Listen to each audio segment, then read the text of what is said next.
morning mga kasambahays and welcome to Doctors on TV and this is Naturally Yours. This morning naman, pag-uusapan natin ang health ng ating atay. Paano natin mapapanatili ang kalusugan ng ating mga atay? Number 1 tip, dapat maingat tayo sa ating kinakain. Kung maaari, puro organic lang ang ating kakainin. Yun lang, paulit-ulit akong nagsasabi na hindi kesyo nakalabel siya na organic sa ating mga stores, sa ating mga supermarket. Ito nga ay organic. Ang pinaka-organic na pwede nating makonsider is yung mga vegetables at prutas na makikita lang natin sa ating mga likod bahay o sa ating mga backyard. Example, paborito ko yung malunggay, kamote tops, mga sitaw na maiiksi, hindi siya mahaba kasi mahaba, may mga pesticides din, at kung ano-ano pang makikita natin sa ating mga likod bahay. Another consideration would be, dapat yung mga vegetables o fruits na kinakain din natin, dapat lang ordinary fruits lang as much as possible. Kung maaari na hindi tayo masyadong kumain ng sobrang tinatawag natin na imported, iiwasan natin. Ayan. So, dapat walang pesticide, walang fertilizer, at walang mga harmful chemicals na ma-include sa ating mga kinakain. Medyo mahirap mga kasambahays, no? But minsan, dapat samahan din natin ng practicality. Sa dairy products naman, marami naman tayong makikita dyan sa market na mga binibenta na fresh goat's milk, fresh cow's milk, and fresh goat's milk. Number 1 sa akin ng goat's milk kasi ito ay second sa mother's milk. Sa mga eggs naman, dapat ang kakainin natin maliliit lang na eggs. Yung mga binibenta na fertilized eggs o binibenta na native eggs, marami pa naman tayong nakikita nito sa mga groceries at marami tayong nakikita sa mga market. At sa mga isdang dagat ang ating piliin so that mas maliit ang chance na finid ito ng mga tinatawag natin na formulated feeds kagaya ng sa bangus at sa tilapia.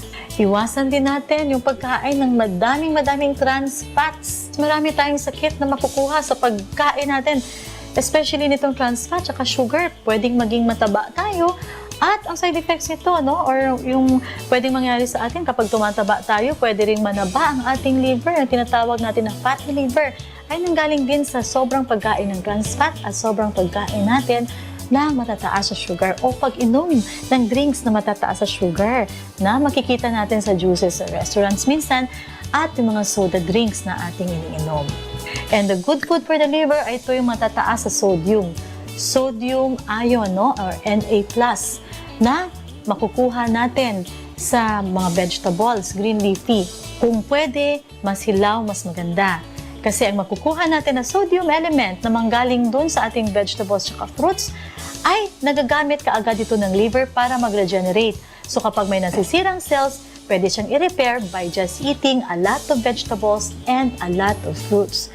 Ang magandang uri ng milk para sa ating mga anak ay pwede ring magpanatili ng health o kagandahan ng atay ng ating mga anak. At sa pagpili ng milk, dapat ito ay fresh milk. Napakataas sa iron, napakataas sa vitamin C, napakataas sa vitamin A, at ang paborito ko para sa atay would be napakataas ito sa sodium din na habang may nakakain paminsan-minsan at sitsirya yung ating mga anak, kung pwede nga lang, wala talaga, ay nag-repair din ng mga na-damage na cells sa ating atay. Alam niyo ba, mga kasambahays, na pag-ehersisyo or exercise kapag naglo-lose tayo ng tamang timbang ha, hindi yung payat na payat, masama din sa atay yung sobrang payat. Kapag tayo nag-exercise at hindi tayo masyadong mananaba, hindi hirap ang atay natin sa pagproseso ng ating mga pagkain na pinapasok. So that magkaroon tayo ng tamang nutrients na pinoproduce o inaabsorb ng ating mga katawan. In the event that you want to consider drinking supplements, marami tayong supplements na mahusay sa liver. Those supplements, for example, meron tayong mga shishanda berries. Lahat ng berries, actually, very good yan sa ating katawan, very good yan sa ating mga atay. Matataas kasi ang berries sa antioxidant. Meron din tayong mga mushroom, lahat ng uring mushroom na makikita natin na allowed, no? O hindi mga poisonous mushroom. Nakalagay yan sa mga supplements, pwede din nating inumin. Of course, kailangan mataasin tayo sa fiber, sa mga psyllium fiber, especially yung mga micronized. And of course, vitamin C, the real vitamin C, no? Hindi yung mga ascorbates. Kasi ascorbate is also harmful sa liver natin. So, dapat go for something that is real. And of course, dapat yung mga milk thistle, kumakain din tayo o nagdi-drink din tayo ng mga milk thistle. At alam niyo ba mga kasambahays, meron tayong mga nakakaligtaan na hindi natin masyadong pinapansin na mga pagkain, no? Kagaya ng mga chesa. Chesa is also very high in antioxidant that also feeds our liver. And pwede tayong kumain actually ng mahusay din na atay.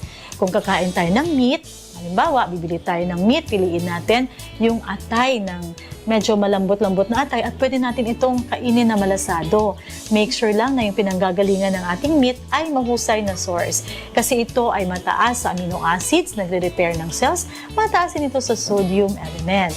Ayan, mga kasambahay. So, dapat pag-aralan natin yung ating katawan, dapat hindi tayo nagkakasakit para hindi tayo magkaroon ng mga malubhang karamdaman. So, importante tandaan natin, number 1 is food, number 2, lifestyle, number 3, dapat hindi tayo nag-abuse.